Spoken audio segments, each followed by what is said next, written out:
Hello everyone. तो अभी हम देखते हैं कि सॉलिड प्रिंसिपल्स क्या है। तो सॉफ्टवेयर डेवलपमेंट में हम कुछ प्रिंसिपल्स को यूज़ करके, यानी हम जो प्रोग्रामिंग सीखते हैं वही प्रिंसिपल्स हैं हमारे, वही फाउंडेशन है हमारी, फंडामेंटल्स हैं हमारे। तो उन प्रिंसिपल्स के साथ में हम काम करते हैं और अपना जो कोड है वो लिखते हैं और कंपाइल कराते हैं, और सक्सेसफुली कंपाइल भी हो जाता है, एप्लीकेशन बन भी जाता है। यानी एप्लीकेशन की परफॉर्मेंस में कोई भी वो नहीं होता है कि कमी नहीं होती है, क्योंकि हमने वही जो सीखा है उसी से हमने प्रोग्राम बनाया है या एप्लीकेशन बनाया है। लेकिन यहाँ पे बात ये है कि हम क्या हमारा वो जो लिखा हुआ कोड है जो हमने किया है और सक्सेसफुली रन हुआ है, वो क्या बेस्ट यानी गुड प्रिंसिपल्स के साथ में है। अब गुड प्रिंसिपल्स क्या हैं? देखिए, उसी जो प्रिंसिपल्स को हम यूज़ कर रहे हैं उसी प्रिंसिपल्स में कुछ चीज़ों को ध्यान में रखना, वो गुड प्रिंसिपल्स है। इसे हम होता नहीं कि हमें सफ़र करना है, और सफ़र में हम जाहिर सी बात है हमें कोई ज़्यादा ट्रेन पे जा रहे हैं, सफ़र कर रहे हैं, तो वहाँ पे कोई हम अपना कोई इंतज़ाम तो करेंगे नहीं।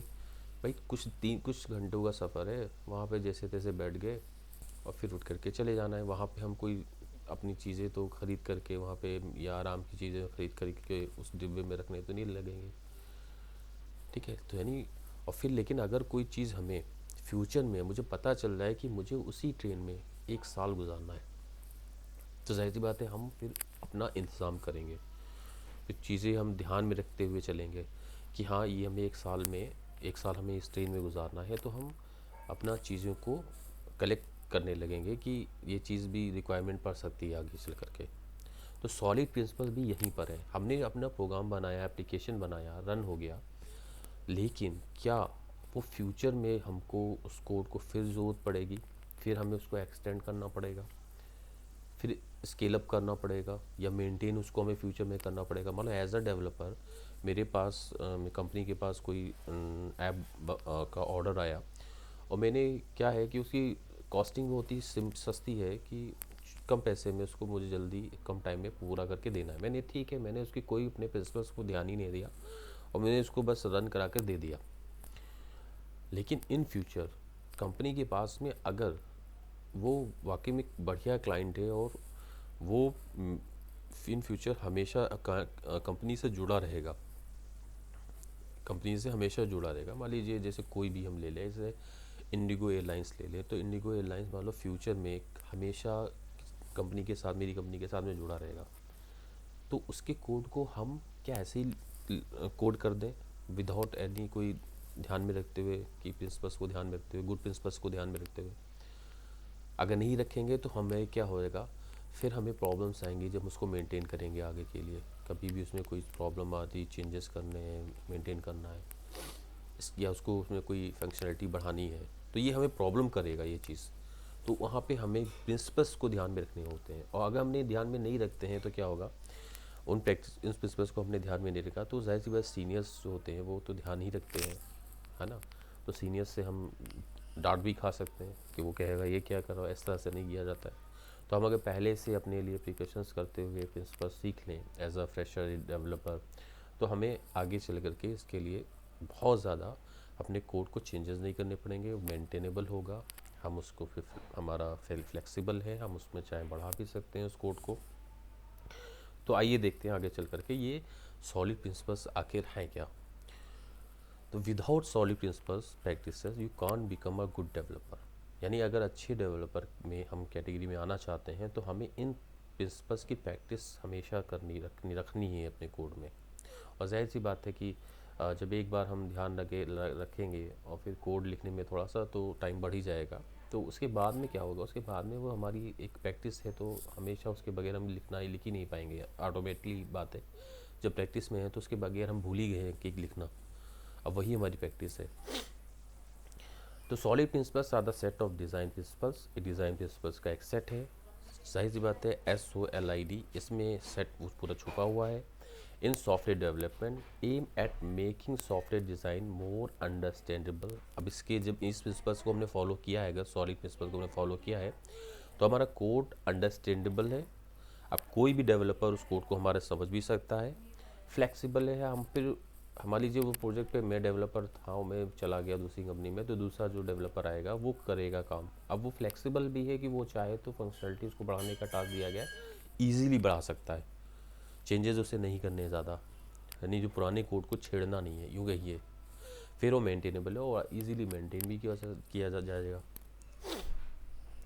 हम ये भी थोड़ा सा है, अगर आप इसमें थोड़ा कंफ्यूज हैं अभी भी सॉल्व प्रिंसिपल्स क्या है, तो आप इनको एक बार देख लीजिएगा। अब हम आते हैं सिंगल रिस्पॉन्सिबिलिटी प्रिंसिपल।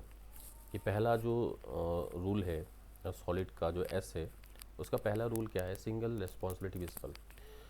इसमें क्या है, देखिए, classes should have only one responsibility, यानी हर क्लास की एक अपनी सिर्फ एक रिस्पॉन्सिबिलिटी होनी चाहिए, यानी एक से ज़्यादा रिस्पॉन्सिबिलिटी क्लास की नहीं होनी चाहिए। ओके ये देखते हैं क्या कोड से समझते हैं इसको।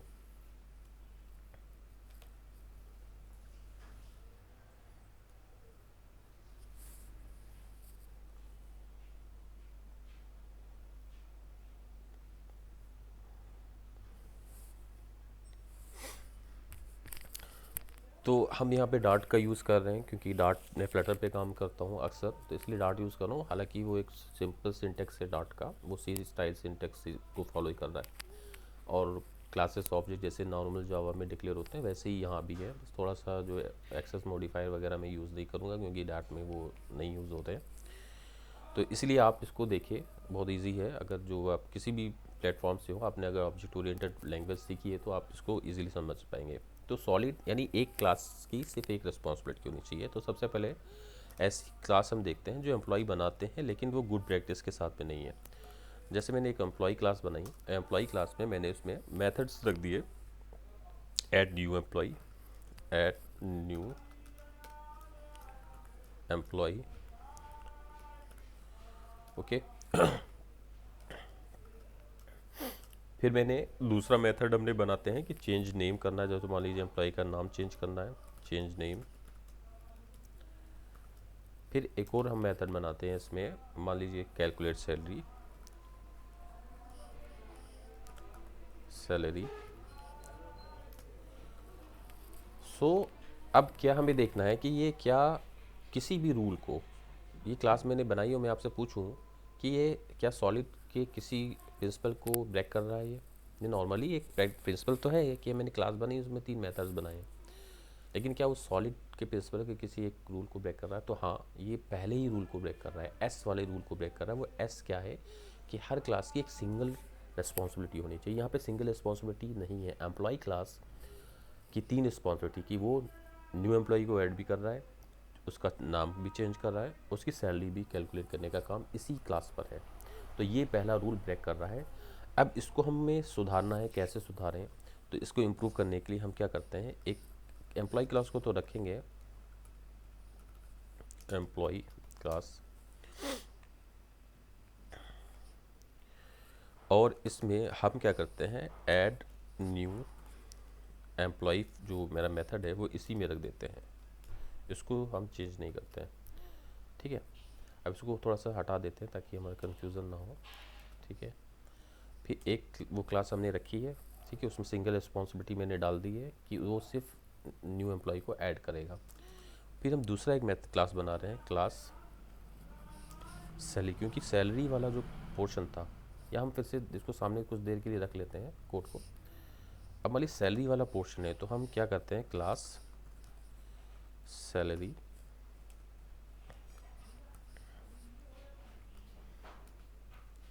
ठीक है। अब सैलरी में हम क्या था उसमें, कैलकुलेट सैलरी, यानी ये जो हम क्या करते हैं, इसको उठा करके इसमें रख लेते हैं। तो मैंने सिंगल सिंगल रिस्पॉन्सिबिलिटी कर रहा हूँ हर क्लास की, यानी सैलरी निकालना है तो उसके लिए मैंने क्लास बना ली सैलरी की, और फिर उसकी रिस्पॉन्सिबिलिटी है कैलकुलेट सैलरी करने का। ठीक है, फिर हम तीसरा एक और बना लेते हैं, class, class change, change employ name. अब चेंज एम्प्लॉय नेम में हमारा जो तीसरा जो था, ठीक है, इसको भी हम डाल लेते हैं इसी में। ठीक है, इसको हटा देते हैं, इसकी ज़रूरत तो है नहीं। अब चेंज नेम को मैंने इसमें डाल दिया, ठीक है। यानी हर क्लास, यानी 3 क्लासेस बना ली, हर क्लास की की एक रेस्पॉन्सिबिलिटी मैंने रख दी है। तो यानी अब इस कोड में अगर देखा जाए तो ये किसी भी हमारा सॉलिड प्रिंसिपल का वायोलेशन नहीं हो रहा है।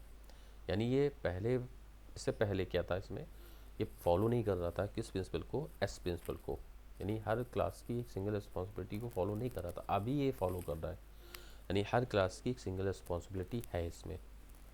ओके, चलिए अब नेक्स्ट अपना देखते हैं ओ।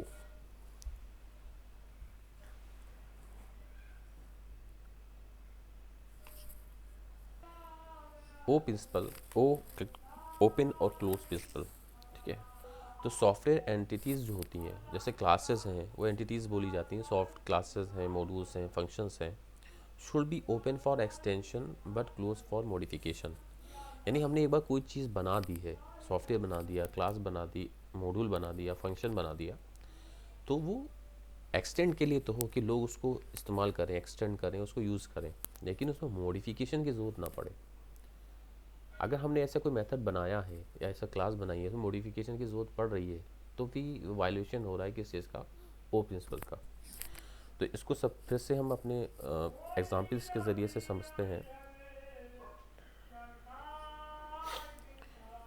तो ये एग्जांपल है हमारा कि मैंने एक एम्प्लॉय क्लास बनाया है। ओके, अब यहाँ पे मैनेज एम्प्लॉय नाम का मैंने एक मेथड बनाया है, सॉरी मैनेज एम्प्लॉय नाम की क्लास बनाई है, उसमें मैनेज नाम का मेथड बनाया है, ठीक है। हम यहाँ पे मेन से क्या कर रहे हैं, मेन मैंने उसी मैनेज एम्प्लॉय नाम का एक ऑब्जेक्ट बनाया, उस ऑब्जेक्ट से मैंने मैनेज को कॉल किया और वहाँ पे मैंने मेथड पास किया एम्प्लॉय का, ठीक है। उसमें मैंने पास किया डेवलपर, डिज़ाइनर, यानी एक एम्प्लॉय है डेवलपर, एक एम्प्लॉय है डिज़ाइनर, ठीक है।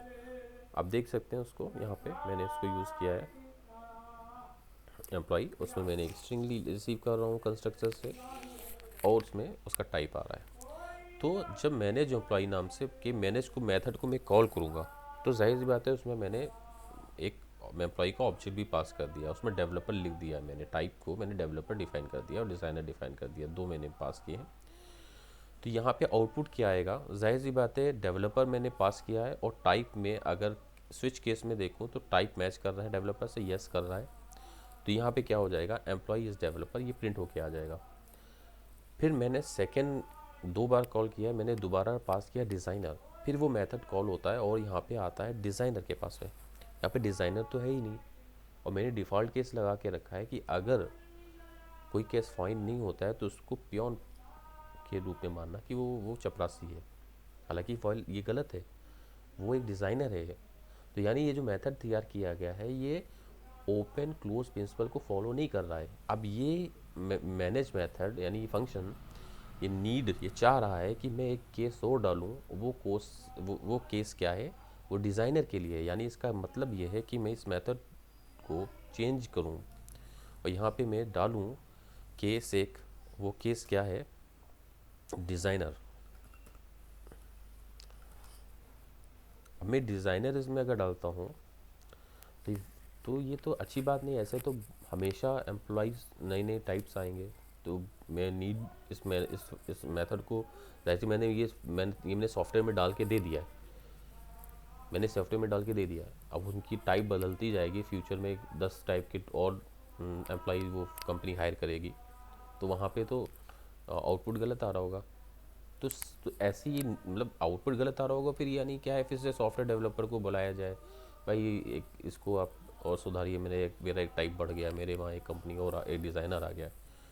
तो ये तो ऐसे क्या है कि ये भाई एक सॉफ्टवेयर बनता है, उसकी कीमत है, पैसा लगता है उसमें, वो कंपनी हर 1 महीने बाद अब उस कंपनी को कॉल कर रही है, मेरा ये थोड़ा इम्प्रूवमेंट कर दीजिए, तो ये अच्छी बात नहीं है।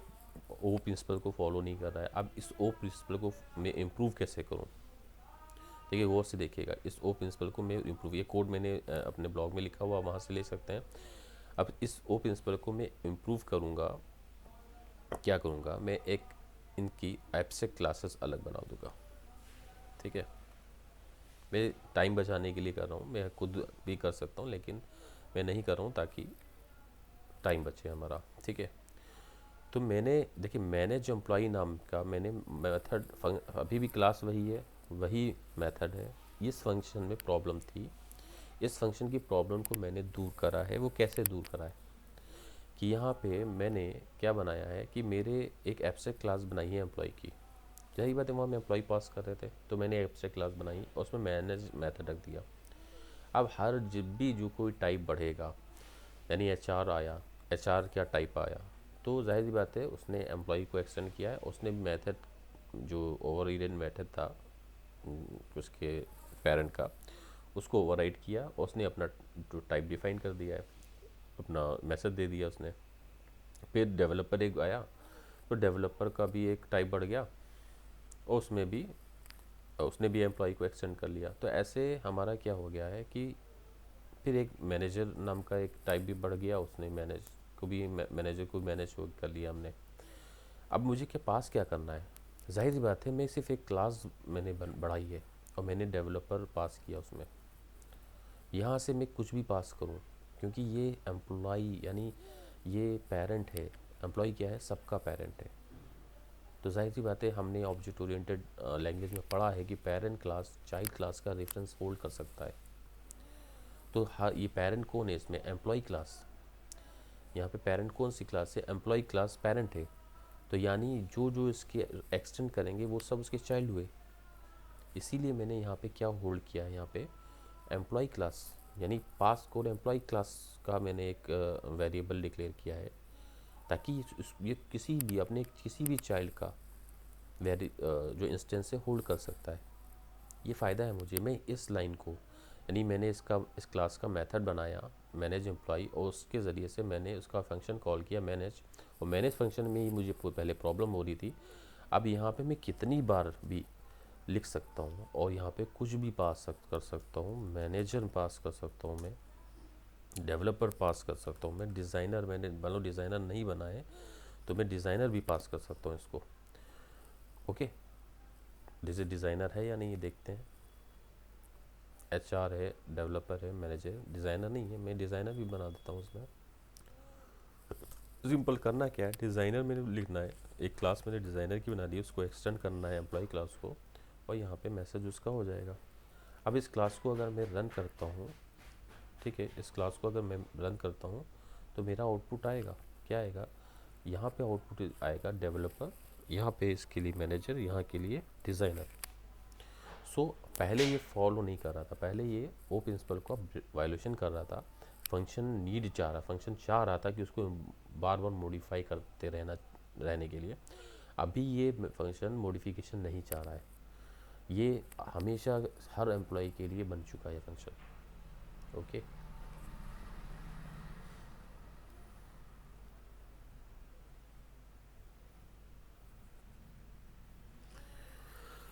सो अब हम तीसरा अपना प्रिंसिपल देखते हैं, वो है एल प्रिंसिपल, यानी लिस्को सब्स्टिट्यूशन प्रिंसिपल। इस प्रिंसिपल में क्या होता है, देखिए द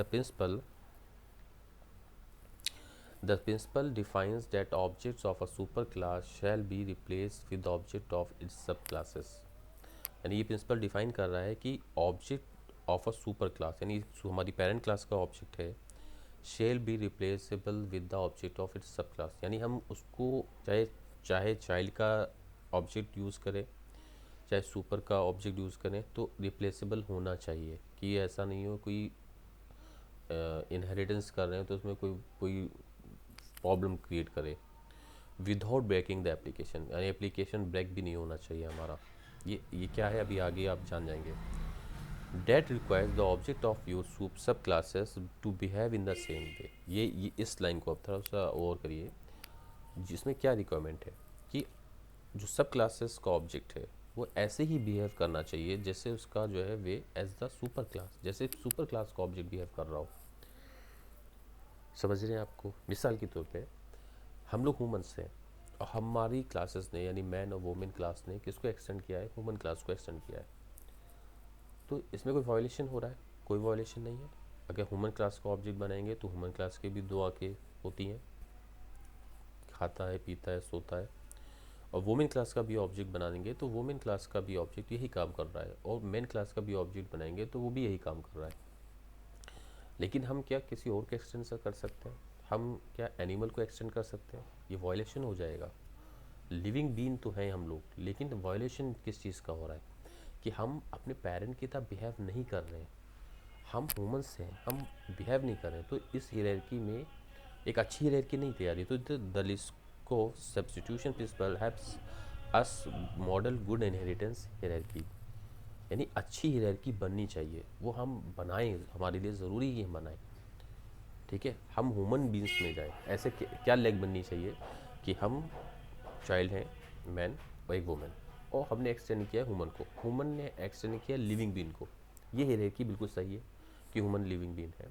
फिर लिविंग बीन की दो, मान लीजिए दो लेग हैं, दो चाइल्ड हैं, एक ह्यूमन बीइंग और एक एनिमल।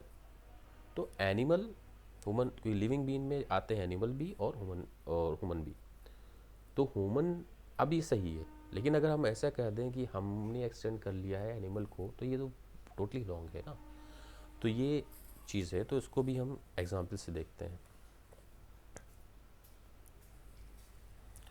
मैंने अपना ब्लॉग देखिए फिर से खोल लिया है, और इस ब्लॉग से मैं इसलिए ले रहा हूँ क्योंकि बहुत मेहनत से मैंने लिखा है, आप इसको ज़रूर पढ़िए। उसमें थोड़ा सा एग्जाम्पल मैंने हाथ से अपने प्रिपेयर किए हैं, और इंटरनेट का जाहिर सी बात है हर कोई हेल्प लेता है, मैंने भी लिया है समझने, चीज़ों को समझने के लिए।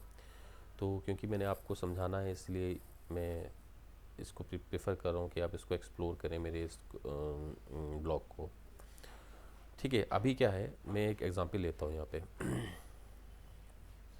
ये कॉपी पेस्ट इसलिए कर रहा हूँ सिर्फ और सिर्फ टाइम बचाने के लिए, ताकि मेरा वीडियो ज़्यादा बड़ा ना हो। ठीक है, तो हमने देखिए क्या किया है यहाँ पे। एक बर्ड मैंने एक क्लास बनाई, जाहिर सी बात है बर्ड फ्लाई करता है, ओके ठीक है। फिर मैंने एक डक नाम का उसका चाइल्ड बनाने की कोशिश करी है कि मैंने एक क्लास बनाई डक, और मैंने उसको एक्सटेंड किया बर्ड को। ठीक है, ये जावा का हो गया यहाँ पे, कोई इसमें प्रॉब्लम नहीं है आपको। ठीक है, ठीक है, मैंने एक बर्ड क्लास बनाई और बर्ड फ्लाई करती है। ठीक है, मैंने एक्सटेंड किया बर्ड को। देखिए डार्ट में ऐसा कर सकते हैं, आप सोच रहे होंगे ये जावा में ऐसा नहीं होता, लेकिन डार्ट में हम लोग इसे कर रहे हैं, एक्सटेंड कर रहे हैं। तो हाँ, ये हालांकि ये दोनों चीज़ें हो सकता है, मैंने कुछ गलत बोल दिया, पब्लिक मॉडिफायर डार्ट में नहीं होता है। तो मैंने बर्ड एक क्लास बनाई और फिर एक्सटेंड किया मैंने बर्ड क्लास को। ठीक है, तो डक, जाहिर सी बात है डक बर्ड भी है और डक उड़ती भी है। लेकिन ये फेमस एग्जांपल है, इंटरनेट पे बहुत ज़्यादा अवेलेबल रहता है ये। फिर ऑस्ट्रिच में क्या किया जाए? ऑस्ट्रिच बर्ड की कैटेगरी में आता है, लेकिन ऑस्ट्रिच उड़ नहीं सकता है। तो ये वायलेशन हो गया ना। जैसे मैं लिविंग बीइंग में हूँ, तो मैं एनिमल को एक्सटेंड नहीं कर सकता हूँ। तो ऑस्ट्रिच जो है गर्ल बर्ड है, लेकिन वो उड़ नहीं सकती है, और कैटेगरी इसकी बर्ड है, ये भी एक चीज़ है। तो हम अगर ऐसा कोई हमें प्रोग्रामिंग करना पड़ जाए, तो हम इसको कैसे अपना रिजॉल्व करेंगे? तो इसके लिए देखिए क्या करते हैं, एक क्लास बनाते हैं फ्लाइंग बर्ड। ठीक है, एक हमने फ्लाइंग बर्ड बनाया, और ऑस्टिक ने फ्लाइंग बर्ड को एक्सटेंड कर लिया। और ये जो फ्लाई मेथड है वो मैंने कहाँ पे यूज़ कर लिया? फ्लाइंग बर्ड में। अब जाहिर सी बात है, ये बर्ड क्या है, इस बर्ड को मैं कुछ और है, जाहिर सी बर्ड खाना खाती, तो मैं यहाँ पे ईटिंग कर देता हूँ। ऐसा मेथड जो सब में एक्सटेंड यूज़ हो सके, तो मैं उसमें यूज़ करूँगा। तो फ्लाइंग बर्ड में अब जाहिर में फ्लाइंग बर्ड किसको नीड है? ठीक है, अब फ्लाइंग बर्ड एक्सटेंड कर सकता है, किसको? बर्ड क्लास को। अब देखिए मैं इसको हियरार्की जो कहा गया है अभी एल प्रिंसिपल में, अभी हियरार्की मैं तैयार कर रहा हूँ। ठीक है, बर्ड खाना खाती है, ठीक है। फ्लाइंग बर्ड क्या होती है? ने एक्सटेंड कर लिया है किसको? बर्ड क्लास को। तो बर्ड क्लास क्या हो गया? जाहिर सी बात है ये ईटिंग मेथड इसके पास भी आ गया, लेकिन इसके पास फ्लाइंग मेथड है। तो इसके पास दो मेथड हो गए फ्लाइंग बर्ड के पास, एक उसका खुद का फ्लाई करना और उसके पेरेंट का ईटिंग करना।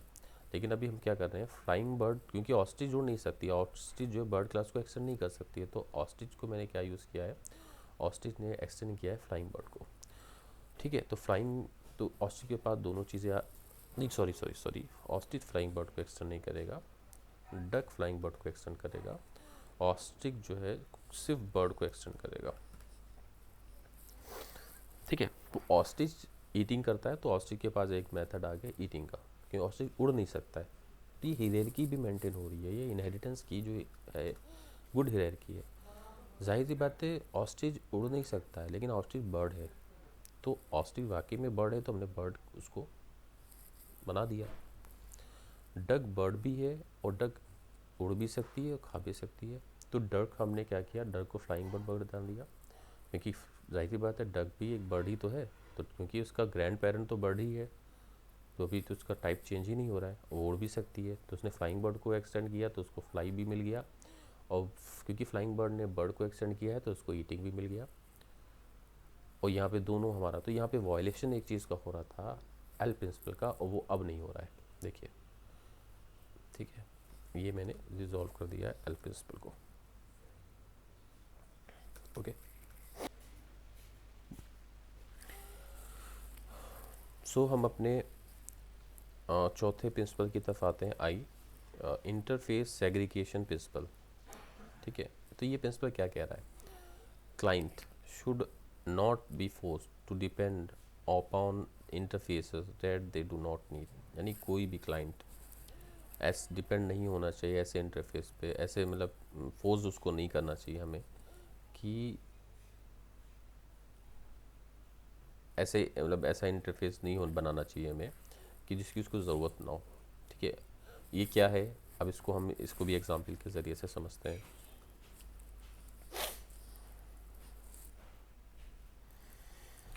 तो इसका एग्जांपल एक देखते हैं क्या है।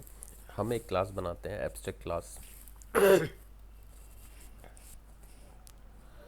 एब्स्ट्रैक्ट क्लास,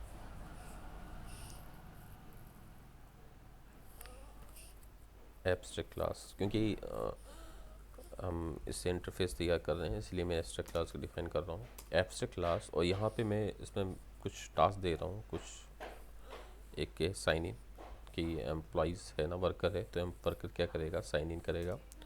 वर्कर और क्या कर सकता है, टेक रेस्ट भी कर सकता है, टेक रेस्ट। और वर्कर क्या कर सकता है, वर्कर ईटिंग भी कर सकता है, ईटिंग लंच, दादी बताया है तो लंच तो करेगा ही। और फिर साइन आउट करता है वो, मान लीजिए साइन आउट। ठीक है, तो मैंने एक इंटरफेस बनाया है, और मैं एक चाहता हूँ मेरे जो भी वर्कर्स हैं वो इस इंटरफेस को इनहेरिट यूज़ करें, इंटरफेस को एक्सटेंड करें, ठीक है, यूज़ करें। तो मान लीजिए मैं एक क्लास है, मैं क्लास बनाता हूँ, क्लास, ठीक है, मैन बनाता हूँ या वुमन बनाता हूँ, तो क्लास वुमन, ये भी एग्जांपल बहुत फेमस एग्जांपल है। ठीक है, और मैं एक्सटेंड, जाहिर थी वुमन है तो वुमन ने एक्सटेंड कर लिया किसको, वर्कर को। ओके, तो क्योंकि जाहिर सी बात है जब हमने एक्सटेंड कर लिया है तो हमारे पास ये कंक्रीट, इसका मतलब जो है, जो हमारे ओवर रीडन मेथड्स हैं उनका इम्प्लीमेंटेशन देना ज़रूरी है। तो हमें सबको कॉपी करना पड़ेगा और यहाँ पे पेस्ट करना पड़ेगा, और सबका इम्प्लीमेंटेशन देना पड़ेगा। ये ज़रूरी होता है जब हम किसी भी इंटरफेस को या एब्स्ट्रैक्ट क्लास को एक्सटेंड करते हैं, तो वो वहाँ पे जो एब्स्ट्रैक्ट मेथड होते हैं, यानी एब्स्ट्रैक्ट मेथड यहाँ पे क्या है, उन सब का इम्प्लीमेंटेशन देना हो ज़रूरी होता है जो उसको एक्सटेंड करेगा। तो वर्कर क्लास में इतने एब्स्ट्रैक्ट मेथड हैं, और वर्कर क्लास को एक्सटेंड किया है ह्यूमन ने, तो ह्यूमन की रिस्पॉन्सिबिलिटी है कि वो सबका इम्प्लीमेंटेशन दे। तो यहाँ पे मैंने दे दिया, कोई प्रॉब्लम नहीं, क्योंकि ह्यूमन है, ह्यूमन साइन इन भी करेगा जब आएगा ऑफिस में, रेस्ट भी करेगा थोड़ा सा, लंच भी करेगा और साइन आउट करेगा, चला जाएगा। लेकिन क्या, अब देखिए यहाँ पे एक और हम डाल रहे हैं, रोबोट, रोबोट, ठीक है। लेकिन क्या अब ये सही है बात, कि जाहिर बात है एक रोबोट भी काम कर रहा है उस कंपनी में, तो रोबोट अगर काम कर रहा है उस कंपनी में, तो ये क्या सही है चीज़, नहीं है, सही नहीं है। क्यों, रोबोट रेस्ट तो कर सकता है, लेकिन ईटिंग लंच, ये रोबोट में तो फंक्शनलिटी है ही नहीं, उसकी ज़रूरत ही नहीं है, उसको रिक्वायरमेंट ही नहीं है। हाँ, ये अलग बात है, चार्जिंग का एक बन जाता तो चार्जिंग की ज़रूरत इसमें इस ह्यूमन को नहीं थी। ये वायलेशन हो रहा है, ठीक है, किस प्रिंसिपल का, आई प्रिंसिपल का। ओके, तो इंटरफेस क्या होता है कि एक हम फोर्स नहीं कर सकते, यानी हमने यहाँ पे फोर्स कर दिया, क्या फोर्स किया, कि हमने रोबोट को फोर्स कर दिया है कि वो ईटिंग लंच को भी है ना, यूज़ करे, तो ये फोर्स है। तो हम इस वॉलेशन को ख़त्म करने के लिए हमें क्या करना पड़ेगा, हमें ज़ाहिर सी बात है गुड प्रिंसिपल्स हम अप्रोच हमें फॉलो करनी है। तो ईटिंग लंच को यहाँ से हटा देते हैं, है ना, और एक इसकी क्लास ही बना देते हैं, ईटिंग लंच, ठीक है। और यहाँ पे हम इसके अंदर वो मेथड डिफाइन कर देते हैं, ईटिंग लंच, ओके।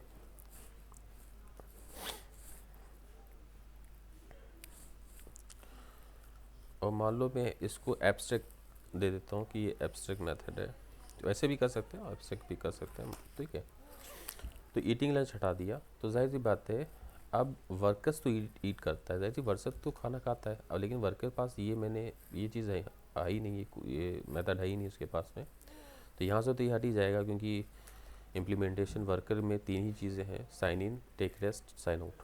तो ये तो ह्यूमन ने दे दिए इम्प्लीमेंटेशन तीनों, ओके। लेकिन ईटिंग नहीं है, तो ईटिंग के लिए वर्कर को क्या करना पड़ेगा, वर्कर को इम्प्लीमेंट करना पड़ेगा, क्या चीज़, ईटिंग लंच, ठीक है। अब इसका ज़ाहिर बात है जब इम्प्लीमेंट कर लिया है तो उसका इम्प्लीमेंटेशन तो देना ही पड़ता ही है, तो ये हो गया इम्प्लीमेंटेशन, ठीक है। तो हमारे पास ये चीज़ हो गया, ठीक है। अब ये जो है हमारा बिल्कुल सही हो गया, यानी वायलेशन आई का कर रहा था कि अननेसेसरी ईटिंग लंच को ये इम्प्लीमेंटेशन दे रहा था। अब रोबोट को कोई ज़रूरत नहीं है कि वो ईटिंग लंच का इम्प्लीमेंटेशन दे, क्योंकि उसको रिक्वायर्ड ही नहीं है। और ज़ाहिर बात है रोबोट को चार्जिंग की रिक्वायरमेंट होती है, तो एक एब्स्ट्रैक्ट क्लास हम बना लेते हैं चार्जिंग का अलग से,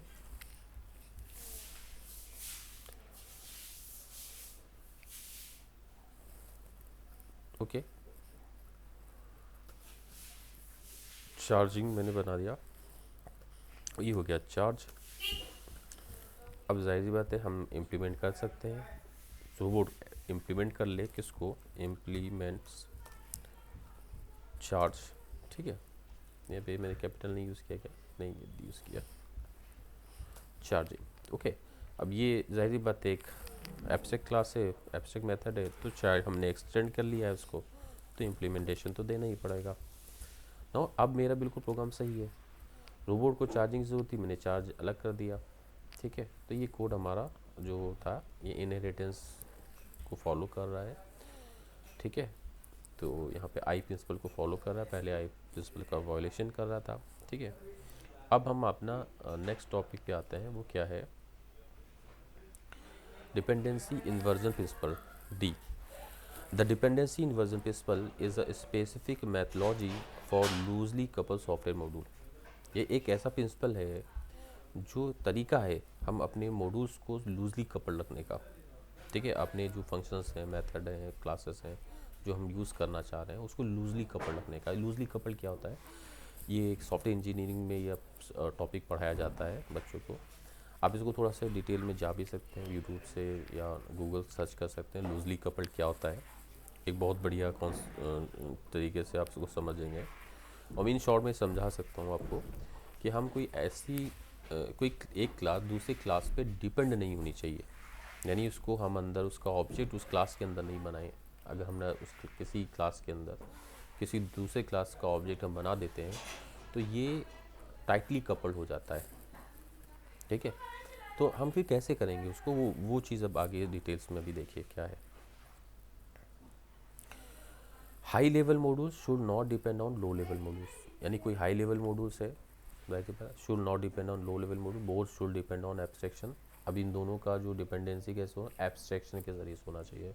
इसको हम एग्जाम्पल से समझ जाएंगे बहुत इजीली। यहाँ पे अगर मैं डिटेल देना चाहूँगा तो आप उसको इजीली नहीं, अगर फ्रेशर हैं तो आप ग्रैप नहीं कर पाओगे।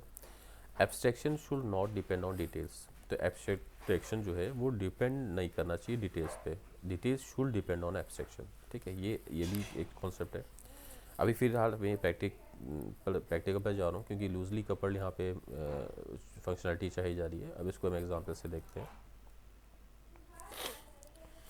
फिर से हम अपने ब्लॉक्स पर आ गए हैं, और अब यहाँ पे देखिए हम अपना जो हमारा है डिपेंडेंसी इन्वर्जन प्रिंसिपल, अब उसको देखते हैं क्या है।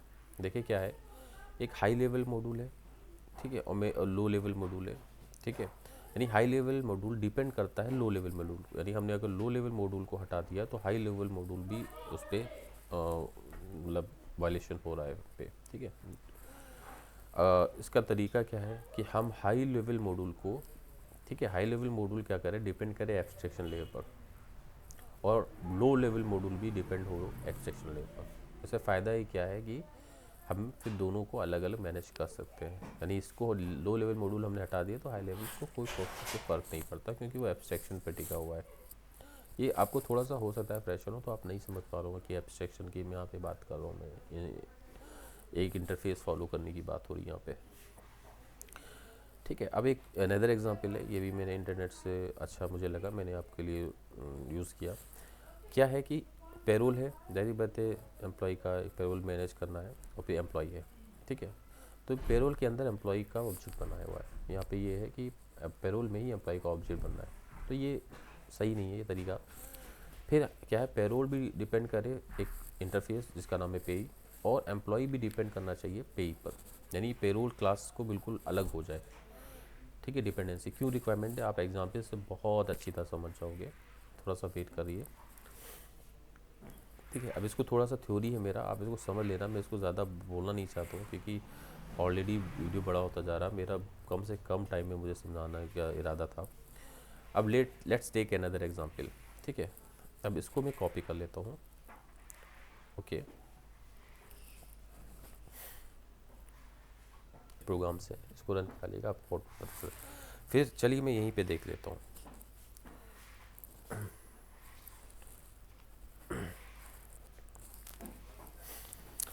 देखिए यहाँ पे मैंने क्या किया है, एक एम्प्लॉय ईमेल सर्विस बनाई है, क्योंकि मैसेज है सेंड करना, मकसद है कि मैसेज सेंड करना, एक सेंड मैसेज नाम का क्लास है, ठीक है। तो यहाँ पे मैंने एक क्लास बनाई है ईमेल सर्विस, ठीक है। ये लो लेवल मॉड्यूल है क्योंकि दूसरे पे डिपेंड नहीं कर रहा है, तो हाई लेवल मॉड्यूल कौन होता है जिसमें चीज़ें डिपेंड हो रही होती है, तो ये लो लेवल मॉड्यूल है, ये ईमेल सेंड ईमेल करता है, ठीक है, इंडिपेंडेंट है खुद में ये। फिर दूसरा है एसएमएस सर्विस, ये भी अपने में इंडिपेंडेंट है, ये सेंड एसएमएस करती है, वो सेंड ईमेल करता है। फिर मैंने क्या किया है, मैंने एक सेंड मैसेज नाम का एक हाई लेवल मॉड्यूल बनाया, और उसमें मैंने क्या किया है, मैंने एसएमएस क्लास का ऑब्जेक्ट बनाया, ईमेल सर्विस का ऑब्जेक्ट बनाया, और मैंने उसका एक मेथड बनाया है, उसमें एक सेंड मेथड बनाया है कि सेंड मैसेज जब मुझ कोई किसी को सेंड मैसेज अगर की रिक्वायरमेंट हो तो सेंड मैसेज क्लास इस क्लास का ऑब्जेक्ट बनाए और सेंड मेथड को कॉल करें, उसको सारी सर्विसेज यानी सेंड वाला और सेंड ईमेल वाला दोनों मिल जाएगा। तो मैंने वही किया है, सेंड मैसेज सेंड ईमेल, तो मैं सेंड कर दिया, ठीक है, ओके। अब इसका आउटपुट भी यहाँ पे आप रन कराओगे तो इसका आउटपुट भी आपको मिलेगा।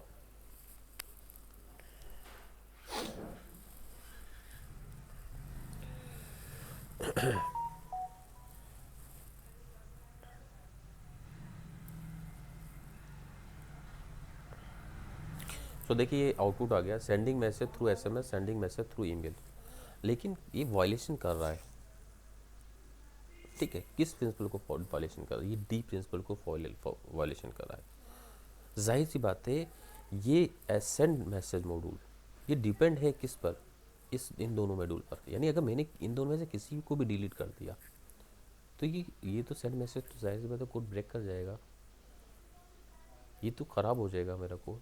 लेकिन इस यानी मैं इस लो लेवल मॉड्यूल को हटा ही नहीं सकता हूँ अपनी फंक्शनलिटी से, तो ऐसा क्यों करूँ मैं कि मेरी फंक्शनलिटी को मैं अगर रिमूव करूँ जा करके। आप सोचिए, अगर आप थोड़ा बहुत डेवलपमेंट करते हो, एप्लीकेशन एक आध बनाए आपने, तो आप समझ जाओगे मैं क्या कह रहा हूँ।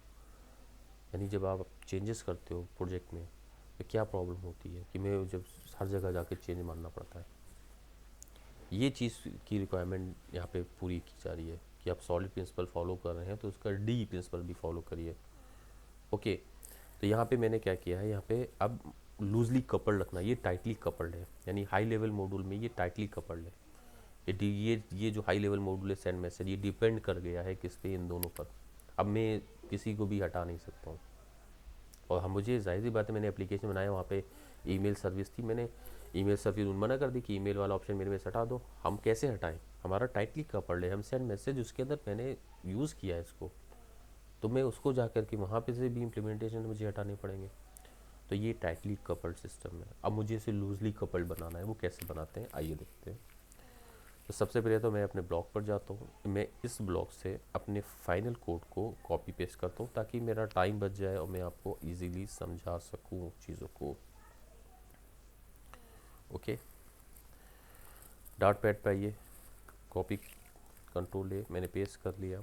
ओके, अब मैं देखता हूँ ये तो पुराना है, मैं नया आउटपुट ले जनरेट करता हूँ। ठीक है, तो सबसे पहले मैं समझता हूँ पहले में क्या प्रॉब्लम हो रही थी, अब में क्या प्रॉब्लम हो रही है मैं देखता हूँ। ठीक है, या मैं कोड को रखता हूँ, पहले वाले को एक नया डॉट पैड में ओपन कर लेता हूँ ताकि मैं दोनों को आपको पैरेलली समझा सकूँ।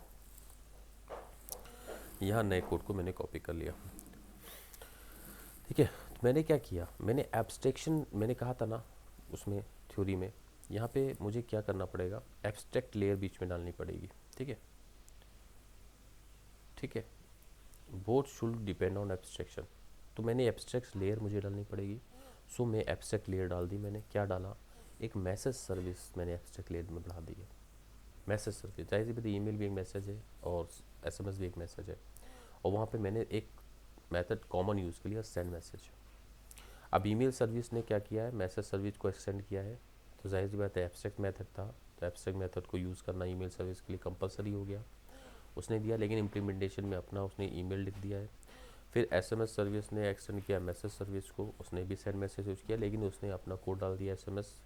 ठीक है, अब क्या कर रहे हैं, वही सेंड मैसेज, देखिए वो सेंड मैसेज जो पहले हम लोग यहाँ पे यूज़ कर रहे थे सेंड मैसेज, ये टाइटली कपल्ड था, टाइटली कपल्ड था, यानी उसका ऑब्जेक्ट था इसके अंदर। अभी टाइटली कपल्ड नहीं है, देखिए ऑब्जेक्ट नहीं उस पर है। अब कैसे नहीं है, देखिए मैंने एक लिस्ट बनाई किसकी, मैसेज सर्विस की, क्योंकि पेरेंट क्लास मैंने रख ली है। पेरेंट कौन सी है, मैसेज सर्विस। देखिए ये मैसेज सर्विस क्लास पेरेंट है, तो मैंने पेरेंट क्लास की लिस्ट क्यों बना रहा हूँ, क्योंकि मुझे पेरेंट क्लास का वेरिएबल चाइल्ड क्लासेस के ऑब्जेक्ट्स इंस्टेंस को होल्ड कर सकता है, सिर्फ इस वजह से बनाया गया। यही इंटरफेस है, यही एब्स्ट्रैक्शन है, यही एब्स्ट्रैक्शन लेयर है। फिर मैंने क्या किया, सेंड मैसेज का जो कंस्ट्रक्टर है उसमें मैंने रिसीव करूँगा किस चीज़ को, जो भी लिस्ट पास की जाएंगी मैसेज सर्विस की। फिर मैंने ज़ाहिर बात है मैंने इसको इनिशियलाइज़ करा लिया अपने जो इंस्टेंस वेरिएबल में। फिर मैंने सेंड मेथड इसमें बनाया है, और सेंड मेथड में ज़ाहिर मैसेज सर्विस हमारी क्या है, मैसेज सर्विस है, ऐसे पे मैसेज सर्विस है। ठीक है, फॉर ईच, मैंने फॉर ईच लूप लगाया। फॉर ईच लूप हो सकता आप ना जानते हो तो आप समझिए कि वो प्रति एक एलिमेंट यानी लिस्ट में से हर एक एलिमेंट को लेके चलेगा। तो यहाँ पे पहला एलिमेंट को लेके चलेगा, तो मैसेज सर्विस यानी एक ऑब्जेक्ट है। ठीक है, उस ऑब्जेक्ट का सेंड मैसेज कॉल करता है, क्योंकि हमको पता ही है ना, क्योंकि हमारे पास इंटरफेस है, हमें पता है कि मैसेज सर्विस में कौन सा मेथड है, सेंड मैसेज, इसीलिए मैंने उसी को कॉल किया हुआ है। अब मेन मेथड में मैंने क्या किया, मैंने लिस्ट बना ली है। ठीक है, लिस्ट में क्या है, मैंने दो ऑब्जेक्ट रखे हैं लिस्ट में। ठीक है, देखिए एक ईमेल सर्विस, क्योंकि मैसेज सर्विस पेरेंट क्लास है, तो पेरेंट क्लास चाइल्ड क्लास के रेफरेंस को होल्ड कर सकता है, इसलिए दो चाइल्ड क्लास है उसके अंदर, यानी दो ऑब्जेक्ट पास कर रहा हूँ मैं। और फिर मैं क्या कह रहा हूँ, इस मैसेज सर्विस लिस्ट के ज़रिए से, ठीक है मैंने लिस्ट बना ली। अब मैं ये हाई लेवल मॉड्यूल जो है, कौन सा हाई लेवल मॉड्यूल है हमारा, ये सेंड मैसेज, अब उसका मैं ऑब्जेक्ट बनाता हूँ, और उसका मैं ऑब्जेक्ट के ज़रिए से सेंड मेथड कॉल करता हूँ। और उसका जब ऑब्जेक्ट बनाया था तो मैंने उसमें दो पैरामीटर भी पास किए थे, दो लो लेवल मॉड्यूल की इंस्टेंस भी पास किए हैं। देखिए पास में पहले भी पास नहीं कर रहा था मैं, तो हार्ड कोड में कर रहा था उसमें। देखिए इसमें मैं क्या कर रहा था, इसमें मैं टाइटली कपल्ड करता हूँ, उसी के अंदर उसके इंस्टेंस को बना रहा था। लेकिन अभी मैं ये नहीं कर रहा हूँ, अभी मैं क्या कर रहा हूँ, पास कर रहा हूँ। ठीक है, ये एब्स्ट्रैक्शन इन्वॉल्व हो गया है यहाँ पे, यानी मैं चाहूँ तो इसको ना पास करूँ, कोई प्रॉब्लम नहीं, कोड में कोई चेंजेस मुझे नहीं करने पड़े, पास ही नहीं करता हूँ मैं चाहूँ तो एक बढ़ा भी सकता हूँ। यहाँ पे किसी और सर्विस मानी कोई एक और सर्विस आ जाती है, तो मैं उसको फिर क्या करूँगा, उसको कॉपी पेस्ट करूँगा और उसको यूज़ करूँगा। ठीक है, मान लो मैं एग्जाम्पल के लिए मैं कुछ भी रखता हूँ। ठीक है, ओके ओके, और यहाँ पे मैं उसको यहाँ पे उसका इंस्टेंस पास कर देता हूँ। तो देखिए मेरे क्या इम्पैक्ट पड़ रहा है, कोई इम्पैक्ट नहीं पड़ रहा, ये लूजली कपल्ड हो गया है। यानी मेरा high level module, low level module, ये दोनों आपस में एब्स्ट्रैक्शन के ज़रिए से जुड़े हैं। वो एब्स्ट्रैक्शन क्या है, वो एब्स्ट्रैक्शन ये है, इसको थोड़ा सा गौर कर लीजिएगा। अगर आपने ये चीज़ समझ ली है, अगर फ्रेशर हैं तो आप इसको समझ लीजिए, क्योंकि बहुत ज़रूरी चीज़ होती है एब्स्ट्रैक्शन को समझना, है ना। ये इंटरफेस हमारे लिए एक बन गया है, ठीक है। इसको समझ लीजिए, बहुत अच्छा है सॉलिड प्रिंसिपल। और होप आप मेरे चैनल को सब्सक्राइब ज़रूर करेंगे और इसको लाइक भी करिएगा और इसको लोगों के आगे सेंड भी करिए। Thank you very much.